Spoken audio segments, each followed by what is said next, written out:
Vakrasana twisted pose के रूप में जाना जाता है।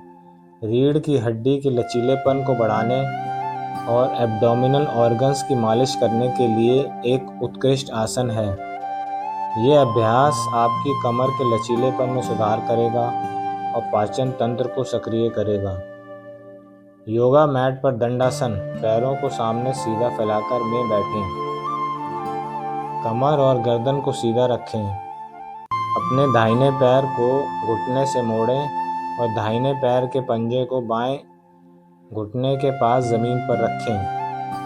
दाहिने हाथ को अपनी पीठ के पीछे ज़मीन पर रखें और रीढ़ को सीधा रखें।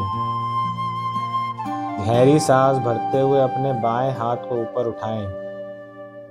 सांस छोड़ते हुए बाएं हाथ को दाहिने घुटने के भार से ले आएं और दाहिने पैर के टखने, एंकिल या पंजे को पकड़ने की कोशिश करें।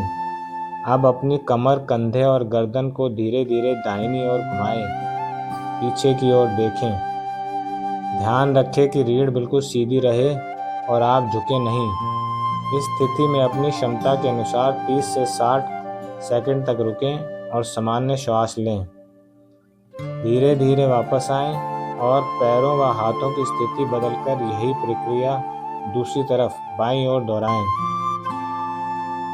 अंतिम बार आसन में आने के बाद इस स्थिति में कुछ अधिक समय तक ठहरने का प्रयास करें।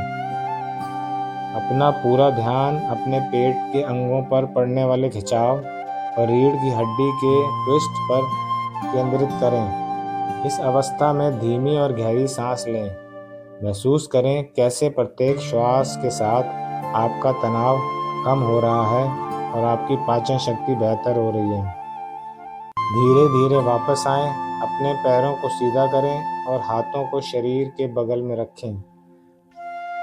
कुछ पलों के लिए शांति से दंडासन में बैठें। अपने शरीर में आई ऊर्जा और रीढ़ की हड्डी में महसूस होने वाले हल्केपन का अनुभव करें।